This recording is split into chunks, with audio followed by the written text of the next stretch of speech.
প্রিয় বন্ধুরা, আশা করি তোমরা ভালো আছো। তোমাদের জন্য এনটিভির সাপ্তাহিক মজার মজার সায়েন্স এক্সপেরিমেন্টস নিয়ে এনটিভির বিজ্ঞান ভিত্তিক অনুষ্ঠান বিজ্ঞান আনন্দ।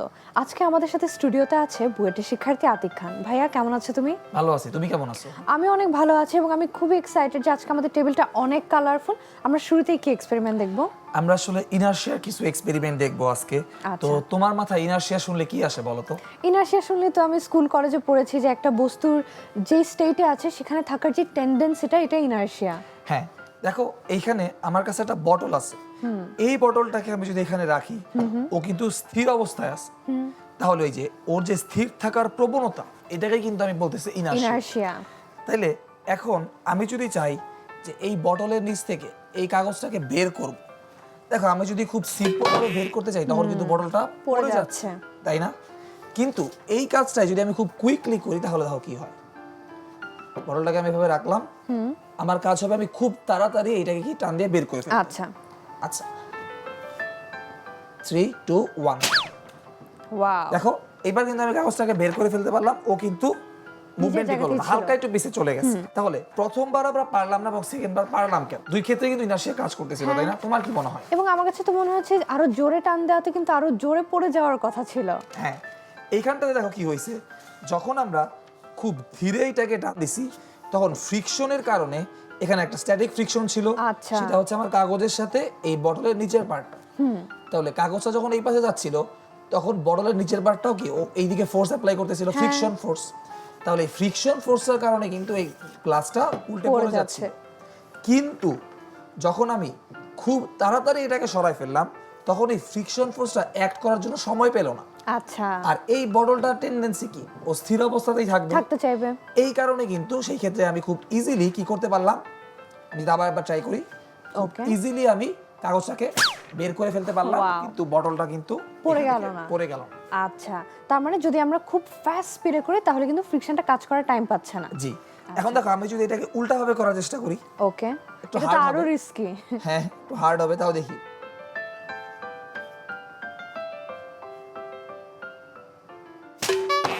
বলো না, আবার ট্রাই করি। এটা না হওয়ার কারণটা কি? বিকজ নিচের এরিয়াটা মানে সারফেস এরিয়াটা কম। এটার কারণ হচ্ছে কি, আসলে এটা পুরোটা ফ্ল্যাট না। এটা যদি পুরোটা ফ্ল্যাট থাকতো তাহলে কিন্তু এই প্রবলেমটা হইতো না। চেষ্টা করতেছি, দেখি। ওকে,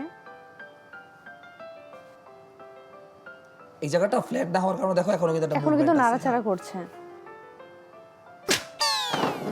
কিছুক্ষণ থেকে তারপর চলে যাচ্ছে। এটা আসলে যদি ফ্ল্যাট হইতো পুরো সারফেসটা তাহলে খুব ইজি। আমাকে তাহলে বোতলের মুখটা খুলে নিব? খুলে নিয়ে একবার ট্রাই করি। ওকে, এইবার কিন্তু পুরোটা প্লেন আছে। হ্যাঁ, অলমোস্ট হইছিল, কিন্তু ব্যালেন্স পড়ে গেছে। আমরা আরেকবার ট্রাই করে দেখি। ওকে, এই যে ওয়াও। তাহলে দেখো প্রথমে আমাদের হচ্ছিল না, কারণ আসলে এটা একদম হচ্ছে একদম ফ্ল্যাট সারফেস না, কিন্তু মুখটা খুলে নেওয়ার পরে কিন্তু মোটামুটি হইছে। তার মানে এইটা কিন্তু একটা ইনারশিয়ার খুব দারুণ একটা এক্সপেরিমেন্ট। আমরা আরো কিছু দেখব। তাহলে আমরা এই কাপটা দিয়ে একবার চেষ্টা করে দেখি হচ্ছে নাকি, ঠিক আছে? তাহলে ফার্স্টে আমি একটা কাপ রাখলাম আর এর ভিতরে আমি একটা ওয়েট দিয়ে দিলাম। আচ্ছা, এবার আমার কি করতে হবে? এই কার্ডগুলোকে একটা পেপার দিয়ে নিব, দেন একটা পেপার দিয়ে নিলাম, এর উপরে কাপটাকে বসিয়ে দিলাম। আরেকটা পেপার দিয়ে নিলাম এবং এর সেন্টার বরাবর আমি আরেকটা কাপকে একটু পিছিয়ে পিছিয়ে আমি রাখার চেষ্টা করতেছি। ও আচ্ছা, যেহেতু আমরা একটা টান দিয়ে নিব। হ্যাঁ, তাহলে সেটা পুরোটা অলরাইট হালকা একটু তো সামনে আগে আসবে। তাহলে চলো আমি হচ্ছে গিয়ে চেষ্টা করি। খুব জোরে টান দিব একটা।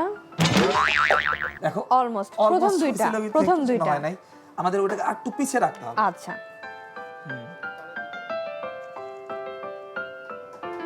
ঠিক আছে।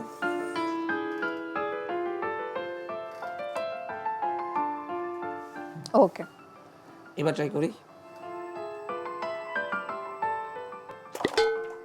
Almost, wow. ঠিক আছে। তাহলে এটা কিন্তু আমাদের ইনারশিয়ার কারণেই হলো। কারণ কি, যখন আমি হ্যাচ খাটান দিলাম ওরা কি হলো, ওদের স্থানেই যে থাকতে চাইলো ওরা কিন্তু মোশনে আসতে চায় নাই। এই কারণে কি হলো, দুইটা আমার এর মধ্যে নরমালি পড়ে গেল। ভাইয়া, আমরা এই ইউনিক লুকিং পেপারটা কিভাবে বানাবো? এইটা কিভাবে আমরা বানাইছি দেখো, এটা খুবই সিম্পল। ওকে, আমরা জাস্ট কাগজকে কেটে নিয়েছি, যেমন এই সাইজের জাস্ট আমরা কাগজের একটা অংশ কেটে নিব আচ্ছা। আর এইখানে আমরা একটা টেপ ইউজ করছি, এই টেপ দিয়ে জাস্ট থ্রেড এখানে আটকে just আমরা নিয়েছি। সুতাটাকে আটকে দিচ্ছি। আচ্ছা। তাহলে চলো বানাই ফেলি একটু। ওকে,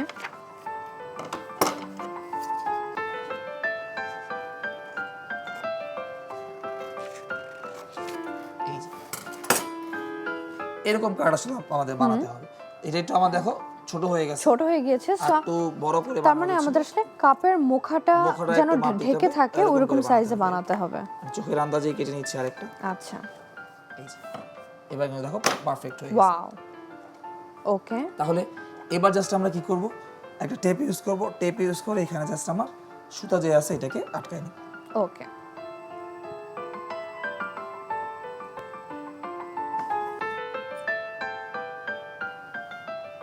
ওকে, সো আমরা সুতাটা বসিয়ে নিচ্ছি, এরপর জাস্ট টেপ দিয়ে আটকে দিব। একটা ডাবল সাইডের টেপ ইউজ করতেছি, যদিও এটা লাগবে না কারণ ডাবল সাইডের এগুলো স্ট্রং হয়, এক সাইড লাগবে আমার জাস্ট আচ্ছা, একটা সাইডকে।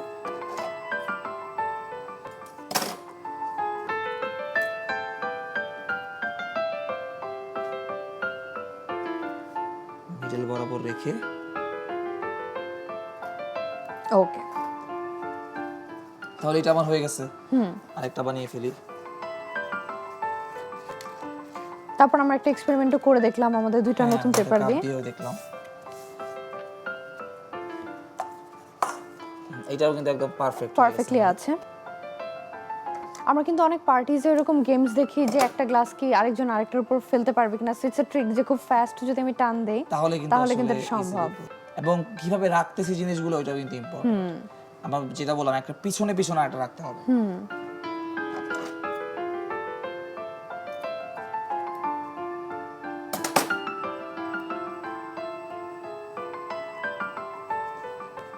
তাহলে চলো আবার একটু ট্রাই করি। আমরা Okay. দুটো নতুন পেপার বানাই নিলাম।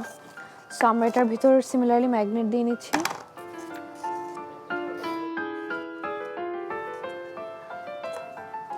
এটাকে আমরা একটু পিছনে সেটআপ একটু করলাম। পিছনে দিয়ে নিচ্ছি।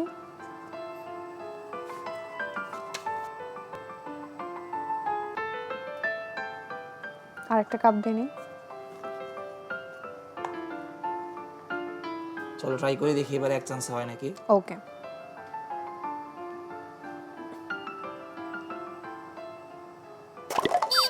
ওয়াও, এবার কিন্তু এক চান্সে হয়ে গেল।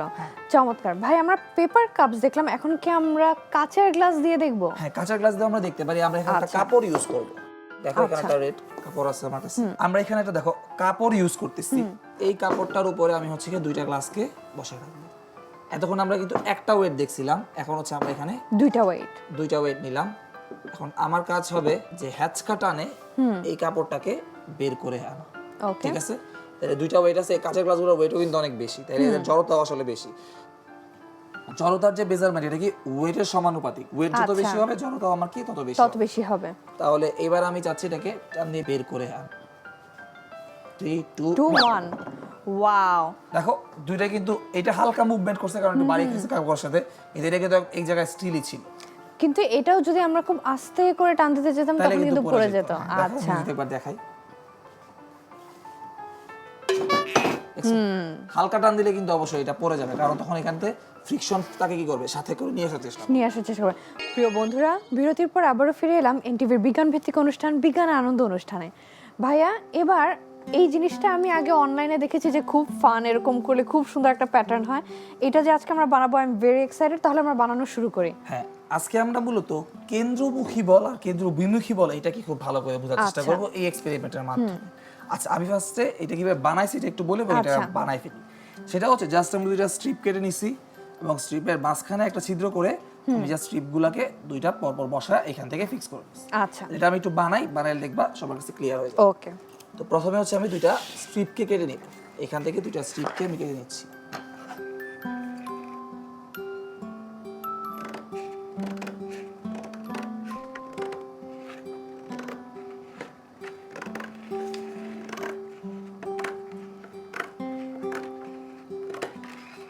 আরেকটা স্ট্রিপ কেটে নিব। তাহলে এইবার আমাদের কাজ হবে এই দুইটা স্ট্রিপের মাঝ বরাবর একটা ছিদ্র করা। আচ্ছা। তাহলে আমি একটা স্ট্রিপকে ফার্স্টে আমরা কিন্তু এখান থেকে দেখে যেটা বুঝতে পারছি, একটা স্ট্রিপের মধ্যে তার মানে তিনটা ফোঁটা হচ্ছে, দুইটা কর্নারে এবং দুইটা কর্নারে মাঝখানে। একটা হচ্ছে মাঝখান থেকে ভেঙে নিয়েছি, এই বরাবর আমার একটা ফোঁটা হবে, ছিদ্র হবে।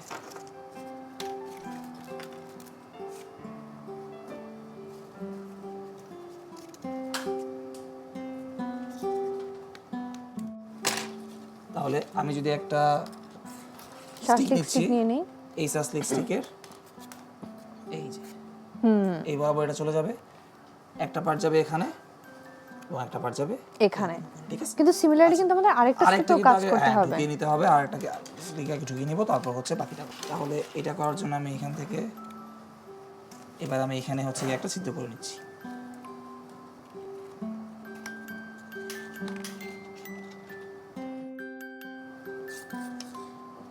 এখানটাতে আমি ছিদ্র করে নিলাম, ওকে, এটাকে জাস্ট অল্টারনেট ভাবে ঢুকিয়ে নিচ্ছি।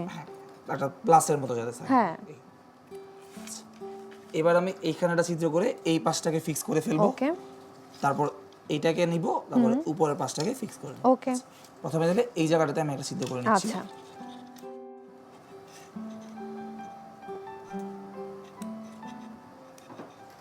হয়ে গেছে। এইবার আমি এখান থেকে এই জায়গাটা হচ্ছে ফিক্স করে ফেলবো। সো নিচের একটা স্ট্রিপ ফার্স্ট উপরে আসলো।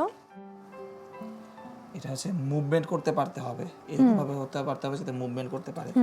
এইখানটাতে একটু বড় করে নেই, না হলে মুভমেন্ট করতে পারবে না। এটাকে খুলে জাস্ট আমরা এখান থেকে একটু বড় করে নিচ্ছি যাতে হচ্ছে মুভমেন্টটা করতে পারে। অলরাইট, এটাও ভালো বড় হয়েছে। এবার কিন্তু মুভমেন্ট করতে পারতেছে। এটা হচ্ছে মুভমেন্ট করতে পারতেছে না একটু। এইবার মেবি মুভমেন্ট করতে পারবে, এবার আই থিংক মুভমেন্ট করতে পারবে। ওকে আচ্ছা, এবার এইটাকে যেহেতু আমি ফিক্স রাখবো, আমি হচ্ছে গিয়ে এই নিচেরটার এই প্রান্তটা এইখান বরাবর লাগিয়ে দিচ্ছি, ঠিক আছে। এবার আমি হচ্ছে গিয়ে এইটাকে এখানে এইভাবে ফিক্স করে ফেলবো, ঠিক আছে। আচ্ছা, তাহলে ফিক্স করার জন্য আমি এখানে গ্লু গান ইউজ করতেছি।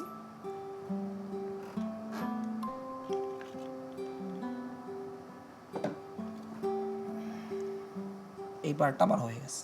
আচ্ছা, কিন্তু নিচের গুলো আমরা গ্লু দিয়ে অ্যাটাচ করব না। হ্যাঁ, এটাকে আমরা গ্লু দিয়ে অ্যাটাচ করবো না, এটাই এই বরাবর চলে যাবে এইখান পার্টটা। তারপরে এটাকেও আমরা গ্লু দিয়ে অ্যাটাচ করবো না, লাস্টে আবার যেটা থাকবে ওইটাকে আমরা গ্লু দিয়ে। সো একটা করব না, এভাবে অল্টারনেট করে অল্টারনেট করে করে করব। যেমন এইটার এই প্রান্তটা আমি করছি, তাহলে এই প্রান্তটা আমি কি করব, অ্যাটাচ করব না। করব না, আবার এইটার এই প্রান্তটা আমি অ্যাটাচ করি না, তাহলে এই প্রান্তটাকে attach অ্যাটাচ করব। করব। আচ্ছা, তাহলে আমি এবার এইটাকে নিয়ে নিচ্ছি, আচ্ছা, এইটাকে নিয়ে এইটাকে আমি বরাবর ঢুকিয়ে নিচ্ছি। তাহলে ফাঁকা আগে আমার ছিদ্র করতে হবে।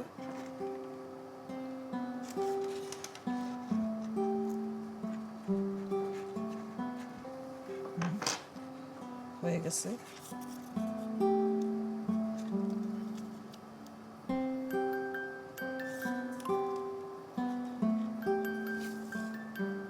তারপরে আমরা এইটাকে এখানে ঢুকাবো, তাই এই কারণে এইখানে একটা ছিদ্র করতে হবে। সেম আচ্ছা। ভাবে এটাও করে নিচ্ছি।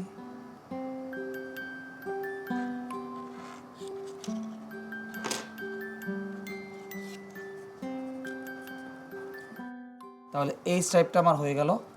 এইবার এটা হচ্ছে আমার লাস্ট স্টেপটা, এটা হচ্ছে আমার এখানে attach আচ্ছা, করতে হবে। ঠিক আছে। তাহলে এটার জন্য আমি এখানে একটা চিত্র করে নিচ্ছি। এটাকে আমরা আবার গ্লু দিয়ে অ্যাটাচ করে দেব। হ্যাঁ, এটাকে আমরা গ্লু দিয়ে অ্যাটাচ করব। আচ্ছা, হয়ে গেছে চিত্রটা। ওকে।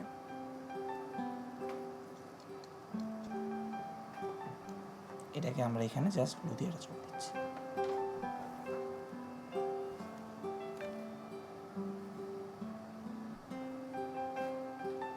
হয়ে গেছে। ওকে,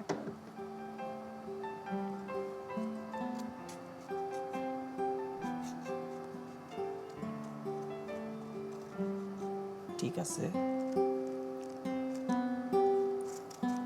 তাহলে এইবার দেখো, এইটাই কিন্তু আমার পুরোটা তৈরি হয়ে গেল। দেখো, যখন এই গ্লু ঘোরাচ্ছি কি হচ্ছে, ছোট হয়ে যাচ্ছে না? ওয়াও, হ্যাঁ, যখন এই এই যে দুটো ঘোরাচ্ছি একসাথে করলে ছোট হয়ে যাচ্ছে, আর যখন হচ্ছে গিয়ে থেমে যাচ্ছে, এটাকে আবার আগের পজিশনে আগের পজিশনে চলে যাচ্ছে। সো আমরা যদি এখন দুইটাকে একসাথে ঘুরিয়ে দেখাই, ওয়াও। আচ্ছা, আমরা এর আগে কি জড়তা দেখলাম না? হ্যাঁ, এখানে কিন্তু জড়তার কনসেপ্টটা অনেকভাবে ইউজ হইতেছে। কিভাবে চলো আমরা এটা বোঝার চেষ্টা করি। ধরা করো আমরা কোনো রোড থেকে যখন বামের দিকে বাঁক নেই বা ডানের দিকে বাঁক নেই, তখন কি আমরা যানবাহন থেকে মনে হয় না ছিটকে পড়ে ছিটকে যাচ্ছি? পড়ে যাব। তোমরা যদি কোনো রাইড গুলাতে উঠে কোনো একটা হ্যাঁ। রোলার কোস্টার বলো বা যে কোনো একটা রাইডে উঠো, যখন দেখবা আমরা কোনোভাবে বাঁক নিতেছি আমাদের কাছে মনে হয় আমরা ছিটকে চলে যাচ্ছি, তাই না? তাহলে এইটা কেন হইতেছে? মূলত যখন আমরা সোজা চলি, স্ট্রেট লাইনে চলি, আমাদের সবসময় বস্তুটা চায় যে সে স্ট্রেট লাইনেই যাবে। আচ্ছা, যখন আমি তাকে একটা নির্দিষ্ট দিকে মুভমেন্ট করাতে চাইতেছি তখন আমার অবশ্যই ওকে কি ফোর্স দিতে হইতেছে। তাহলে এইখানটাতেও কি ওকে কি সেন্টারের দিকে সবসময় কি বলতো ফোর্স একটা দিতে হইতেছে, কারণ কি হ্যাঁ। ওকে বৃত্তাকার পথে ঘুরতে হইবে। যে কোনো কিছুকে যদি বৃত্তাকারে ঘুরতে হয় ওর অবশ্যই সেন্টারের দিকে একটা Attraction ফোর্স থাকবে। প্রয়োজন থাকবে। এখন কথা হইলো যেই বস্তুটা বৃত্তাকারে ঘুরতেছে সে আবার অপোজিট দিকে একটা কেন্দ্র বিমুখী বল অনুভব করবে। যেমন আচ্ছা। আমরা একটা গাড়িতে করে যখন আমরা বাঘ ঘুরি আমাদের গাড়ির ভিতর থেকে কি মনে হয় যে আমরা বাইরের দিকে বাইরে চলে যাব। ছিটকে যাব, তাই না? তাহলে এই কাজটাই কিন্তু এখন হইতেছে। যখন আমি এটাকে ঘুরাইতেছি তখন এই প্রত্যেকটা পয়েন্ট যাচ্ছে কি তারা বাইরে চলে যাবে। ছিটকে যাবে। আচ্ছা। এই কারণে কিন্তু দেখো যখন আমি ঘোরাচ্ছি তখন কি এটা ছোট হয়ে আসতেছে, আবার যখন আমি নরমাল ঘোরা অফ করে দিচ্ছি তখন কি এটা নির্দিষ্ট পয়েন্টে চলে আসতেছে। খুবই সুন্দর আমরা এটা দেখলাম। ম্যাটেরিয়ালটার জন্য আই থিংক কালারফুল করলে আরো ভালো লাগতো, বাচ্চারাও খুব মজা পেতো। ভাই আমার কোয়েশ্চেন হচ্ছে তুমি আমাদের জন্য আরেকটা ইন্টারেস্টিং লুকিং জিনিস আছে, এটা কি? দেখো এইটা আর এটা সেম জিনিসই। এখানে জাস্ট আমি ম্যাচগুলোকে আলাদাভাবে দেখানোর জন্য দুইটা এখানে আচ্ছা। ম্যাচ ইউজ করছি। তাহলে চলো ফার্স্ট এটা আমরা একটু ঘুরাই দেখাই এটা কি আচ্ছা। রকম হয়। এই দেখো যখনই আমি ঘুরাচ্ছি এই মাছগুলা কি হইতেছে ওরা বাইরের দিকে চলে বাইরের যাচ্ছে, দিকে একসাথে চলে কিন্তু যাচ্ছে। খুলেও গেছে। দেখো হ্যাঁ। বেশি জোরে ঘুরালে খুলেও যাবে। তাহলে এই যে ম্যাচগুলো কি বাইরের দিকে চলে যাচ্ছে না? তাহলে এটার মাধ্যমে কিন্তু আরো ভালোভাবে কেন্দ্রবিমুখী বলে ডেমনস্ট্রেশন করা যায়। এটা কিভাবে বানাইছি চলো একটু আমি আইডিয়া দিয়ে দিই, ঠিক আছে? আচ্ছা। এটা খুবই সিম্পল বানানো। এখানে আমি just স্ট্রজ ইউজ করছি। দুইটা সিরামিক ওয়েট নিয়ে নিচ্ছি এবং এগুলোর সাথে আমরা কি করব Elastic রাবার bands, ব্যান্ডগুলো আমরা হচ্ছে কি অ্যাটাচ করে নিব। আচ্ছা। এটা কি করতে পারো তোমরা জাস্ট এদিকে হচ্ছে কেটে নিবা। এই দুইটাকে যদি আরেকটাকে যদি আমি কেটে নিয়ে দেখাই, এই যে এটাকে কেটে নিছি আমি এভাবে কেটে নিয়ে জাস্ট এই যে এটাকে এইভাবে অ্যাটাচ করে নিবা, ঠিক আছে? আর এই টিটা আমরা কিভাবে তৈরি করব এটাও খুবই ইজি। সাসলিস্টিকের সাথে একটা স্ট্রকে আমরা নিয়ে নিব, একটা স্ট্রর সাথে আমরা যদি এখানে দুটো ছিদ্র করে এই বরাবর আমরা অ্যাটাচ করে নিব। আচ্ছা, তারপরে এই ওয়েটগুলোকে জাস্ট আমরা এই যে এইভাবে করে নিব এবং রাবার ব্যান্ডটাকে আমি এক পাশ এটার সাথে অ্যাটাচ করে দিব। তাহলে দেখো কি তৈরি হয়ে গেল, আমাদের কিন্তু এরকম একটা স্ট্রাকচার স্ট্রাকচার তৈরি তৈরি হয়ে যাবে। এইখান থেকে আমরা কেন্দ্রবিমুখী বলটা খুব ইজিলি দেখতে পারবো। কিভাবে দেখো, আমি যদি একটু ভালো করে এক্সপ্লেইন করার চেষ্টা করি। যখনই আমি খুব আস্তে আস্তে ঘুরাবো, এই দেখো খুব আস্তে আস্তে ঘুরাচ্ছি, তাই না? খেয়াল করবা রোজা, যখনই আমি ঘুরাচ্ছি দেখবা এটা টান টান হয়ে যাচ্ছে। দেখো হ্যাঁ এসে রাবার ব্যান্ডটা কি টান টান হয়ে যাচ্ছে না? হ্যাঁ, এবং ওয়েটগুলো কিন্তু সেন্টার থেকে সরে সরে আসার আসছে। চেষ্টা করতেছে। তার মানে ওয়েটগুলা কেন্দ্র বিমুখী বলের কারণে সেন্টার থেকে বাইরের দিকে সরে আসার চেষ্টা করতেছে। যখনই আমি বেশি জোরে ঘুরাবো তখনই এই যে কেন্দ্র বিমুখী বলের ফোর্সটা কি বেড়ে যাবে। হ্যাঁ। এই কারণে কিন্তু ইলাস্টিক ব্যান্ডটাও কি হইতেছে বলতো প্রসারিত হয়ে যাচ্ছে। হচ্ছে। দেখো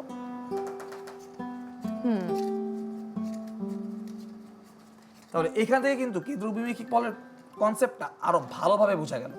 আরো একটা কথা এখানে বলে রাখি, এই যে কেন্দ্র বিমুখী বল এইটা কিন্তু একটা সুডো ফোর্স। আচ্ছা, এখানে কোনো কিছু বৃত্তাকারে ঘোরানোর জন্য আমাদের অবশ্যই কেন্দ্রমুখী বল লাগে, কিন্তু কেন্দ্র বিমুখী বল যেটাকে আমরা বলতেছি এটা কিন্তু একটা সুডো Pseudo ফোর্স। force। কারণ হচ্ছে কি আমি যখন ঘুরতেছি আমার অবশ্যই নিজের কেন্দ্রের দিকে একটা ত্বরণ আছে। হ্যাঁ। যেহেতু আমি এরকম একটা ফ্রেম অফ রেফারেন্সে আছে যেখানে ত্বরণ আছে, এটা কিন্তু নন ইনার্শিয়াল ফ্রেম অফ রেফারেন্স। আচ্ছা। এই কারণে এইখানে যেই ফোর্সই অ্যাপ্লাই হবে ওইটাকে বলতেছি আমরা কি সুডো ফোর্স। ওয়াও ভাইয়া, তুমি আমাদেরকে খুব সুন্দর করে খুবই মজার মজার কিছু জিনিস বানিয়ে দেখালে। সেন্টারের দিকে যে অ্যাট্রাকশনটা ইনার্শিয়ার জন্য, এটা এক্সপ্লেন করার জন্য তোমাকে অনেক ধন্যবাদ। তোমাকেও ধন্যবাদ। আজকে তাহলে আমরা বন্ধুদের কাছ থেকে বিদায় নিয়ে নেই। ঠিক আছে প্রিয় বন্ধুরা, এই ছিল আমাদের আজকের আয়োজন। তোমরা যদি আমাদের কোনো এপিসোড মিস করে থাকো বা রিওয়াচ করতে চাও, এগুলো কিন্তু এনটিভির ইউটিউব চ্যানেল এনটিভি শোজে অ্যাভেলেবল। তোমরা ভালো থেকো, সুস্থ থেকো এবং এনটিভির সাথেই থেকো। ধন্যবাদ।